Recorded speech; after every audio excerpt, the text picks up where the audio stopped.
చాలా బాగా నచ్చింది ఈ పక్షి. దీనిని నాకిచ్చాయి. బదులుగా నీకు 50,000 వరహాలు ఇస్తాను. 50,000 వరహాలా? అలాగే అయ్యగారు. ఈ పక్షి అందానికి ఎంత ఇచ్చినా తక్కువే. ఇదిగో 50,000 వరహాలు తీసుకో.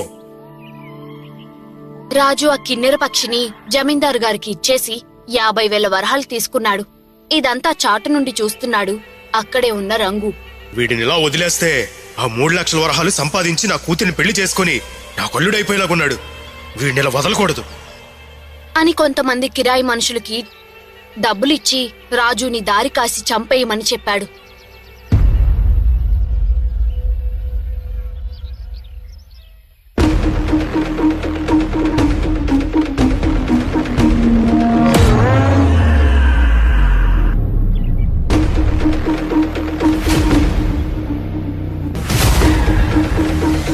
కాని రాజు వాళ్ళందర్నీ చిత్త కొట్టి పడేశాడు. దొంగల్ని తరిమేశాక రాజు ఆ 50,000 వరహాలను పట్టుకుని జమీందారు గిరినాథ్ గారికి ఇచ్చి, అయ్యా, ఈ డబ్బు మీ దగ్గరే ఉంచండి. ఎందుకంటే నేను గుడిసెలో ఉండేవాణ్ణి.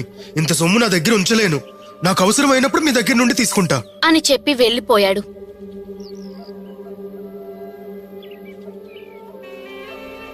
అంటే కిరాయి మనుషులు వీడిని ఏమీ చెయ్యలేకపోయారన్నమాట.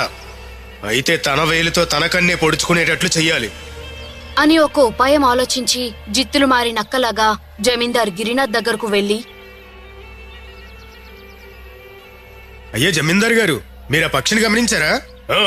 ఇది ఒక అరుదైన పక్షి. దీని రంగు రూపు చాలా బాగుంది కదూ?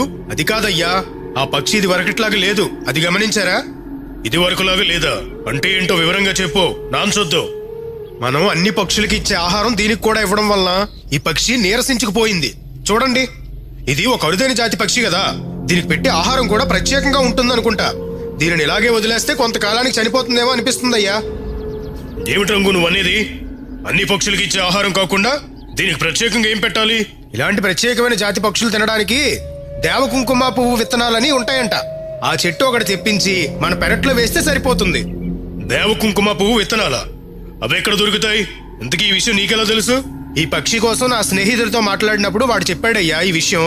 కానీ ఆ విత్తనాలు ఎక్కడ దొరుకుతాయో వాడికి కూడా తెలియదు అన్నాడయ్యా. ఈ పక్షిని తెచ్చి ఇచ్చిన వాడికి తప్పకుండా తెలిసే అవకాశం ఉంటుందన్నాడు. రంగు మాటలు నిజమే అని నమ్మిన జమీందారు వెంటనే రాజుని కలిసి, రాజు, ఈ పక్షి మామూలు పక్షి కాదంట, దేవతా పక్షి అంట. దీనికి అన్ని పక్షులకి పెట్టి ఆహారం పెట్టకూడదంట. దేవకుంకుమ పువ్వు విత్తనాలు మాత్రమే తింటుందంట. వాటిని కూడా నువ్వే తెచ్చి పెట్టాలి. లేదో నీ పక్షిని నువ్వే తీసుకుపో. అయ్యా జమీందార్ గారు, నేను ఈ విత్తనాల పేరు మొదటిసారిగా వింటున్నా. అవి ఎక్కడ దొరుకుతాయో చెప్పండి అయ్యా, తీసుకువస్తా. పక్షిని